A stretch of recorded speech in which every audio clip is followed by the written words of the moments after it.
Apakah orang yang meninggal tidak wajar misalnya gantung diri, apa rohnya termasuk mati sesat dan tak perlu untuk disolatkan? Orang yang bunuh diri tetap disolatkan. Mana dalilnya? Nabi membiarkan sahabat menyolatkannya, tapi Nabi tak mau menyolatkan. Ya Rasulullah, ini ada orang mati bunuh diri, aku tak mau menyolatkan, kalian aja lah. Nabi tak menyolatkan bukan berarti haram menyolatkannya.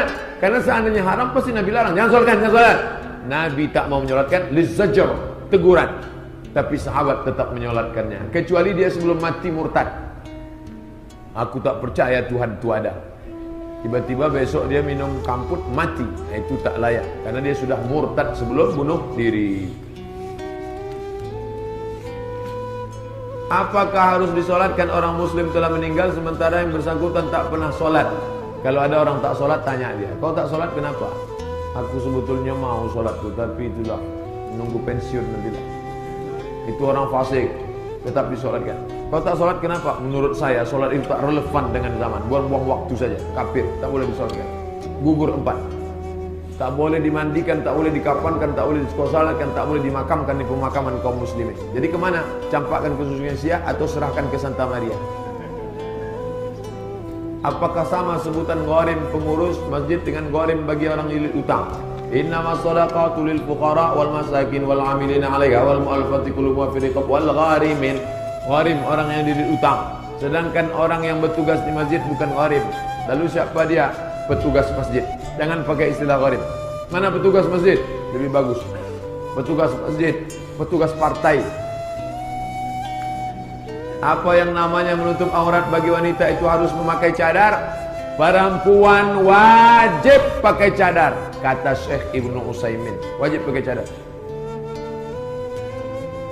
Kata Syekh Albani, perempuan tak wajib pakai cadar karena wajah tak aurat.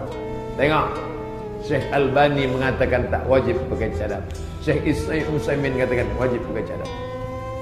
Ustaz condong kemana? Saya jalan pertengahan. Yang pakai cadar bagus. Mahasiswi di lokal saya pakai cadar bagus. Mahasiswi bagus pakai cadar supaya dosen itu tak jelalatan matanya. Anak-anak gadis bagus pakai cadar. Cuman yang pakai cadar ini kasihan kita pas dia makan. Cuma caranya Pak Ustaz? Di blender nasi itu sudah pakai pita.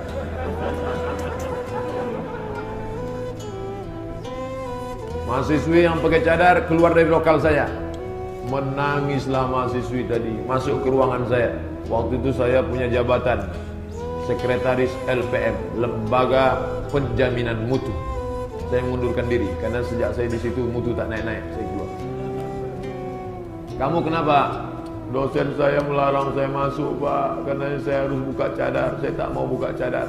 Saya merekom kamu menghadap ke rektor. Rekom lembaga penjamin mutu, kamu boleh menghadap rektor bahwa ini dilarang. Rektor memenangkan dia boleh pakai cadar. Mahasiswa harus, dosen harus mengizinkan pakai cadar. Bagus. Kenapa orang pakai cadar dilarang? Pakai cadar dibisik-bisik, tengok tuh teroris. Yang bercelana sempit didiamkan. Dia pakai cadar bagus. Cuma saja bapak ibu kalau ada anaknya bercadar, bawa kawan periksa. Mana tahu bercadar berkumis. Karena kejahatan terjadi karena ada kesempatan. Waspadalah. Apakah termasuk syirik apabila ingin mulai usaha kegiatan dengan cara berdoa sambil menyebarkan air garam? Menyebarkan air garam untuk mengusir hantu dalam sebagian riwayat. Karena katanya takut dengan hantu, sebarkan air garam. Boleh. Menyebarkan minyak wangi untuk memanggil malaikat. Makanya dalam majelis zikir, majelis salawat dihidupkan ud. Wah, itu majelis Habib saya kemarin manggil hantu, bukan. Di Makkah itu ud, harum-haruman. Karena malaikat suka harum-haruman. Innal malaikata tata'azza. Jangan makan bawang merah, makan bawang putih langsung ke masjid. Karena malaikat tak suka, tersakiti. Malaikat mencium bau. Tapi bau yang harum-harum dia suka. Tapi kalau dengan menghidupkan itu untuk memanggil hantu jembalang tanah, susah ngesot, di belorong, di sundel bolong, tak boleh. Apakah sehukumnya seorang berwuduk dalam keadaan tak berpakaian lengkap atau dalam keadaan telanjang? Wuduknya sah, tapi tak afdal. Afdal seelok-elok, sebaik-baik yang beradabnya berwuduk tetap menutup aurat. Laki-laki pakai anduk, pakai sarung, mandi pakai basahan.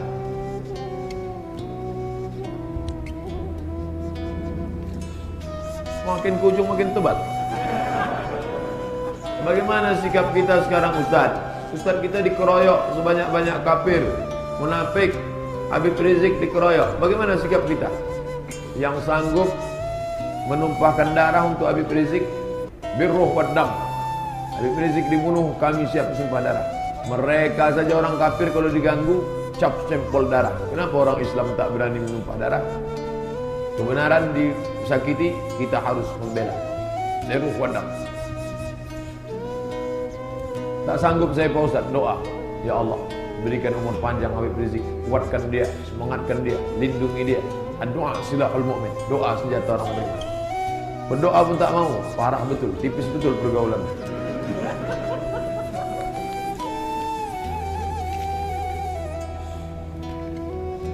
Pak Ustaz, apa maksud surat Al-Isra? Mukjizat Nabi Musa ada 9. Mukjizat Nabi Musa alaihissalam kalau dihitung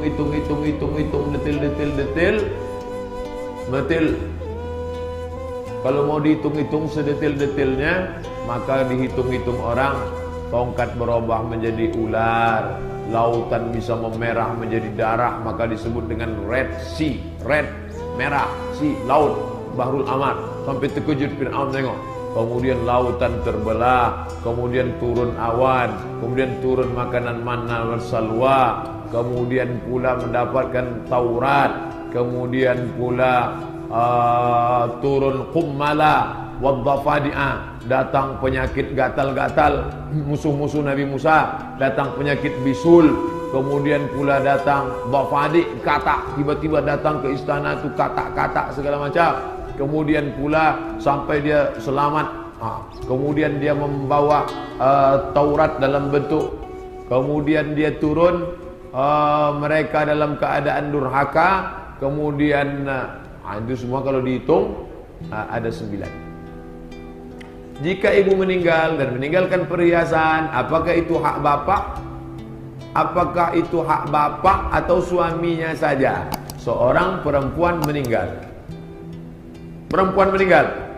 Ada punya cincin, emas, gelang, rantai, berapa semuanya? 1 kilo. Siapa yang berhak terhadap yang 1 kilo itu? Yang pertama, suaminya dapat 1/4 kalau tak ada anak. Kalau ada anak setengah. Dah, suami. Siapa lagi yang dapat? Anak laki-lakinya. Kalau ada anak laki-lakinya, anak laki-laki habis itu semua untuk dia. Kalau ada anak perempuan dapat 1 bagian, anak laki-laki dapat 2 bagian. Kalau ada emaknya dapat. Kalau ada ayahnya dapat. Emaknya tak ada, ayahnya tak ada. Ahli warisnya siapa saja?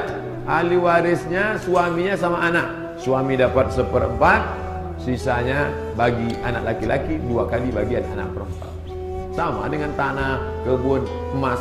Pokoknya itu sama pembagian harta warisan bagi ahli waris kalau seorang perempuan meninggal. Pak Ustaz, apa itu tasawuf?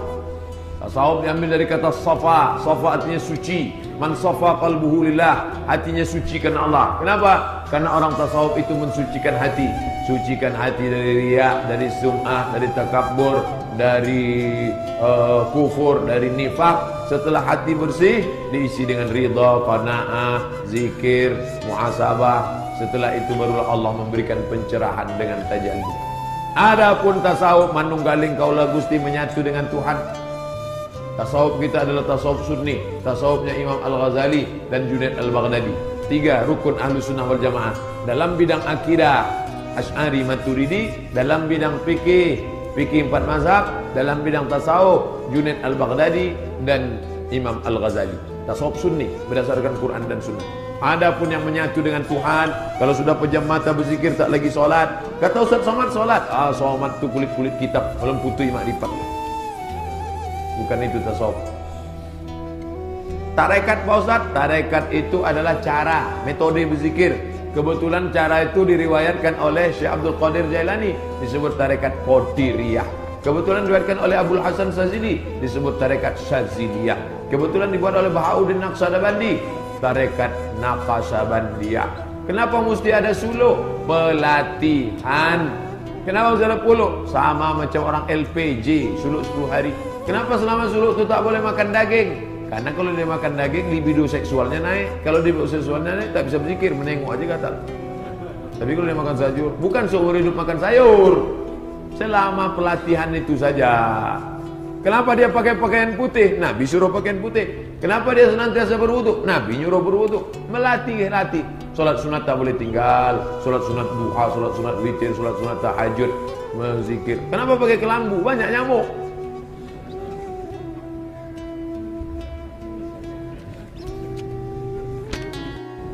Ada dua orang anak angkat yang berlainan jenis kelamin, berlainan orang tua. Anak ini diangkat dari bayi oleh keluarga yang tak punya keturunan.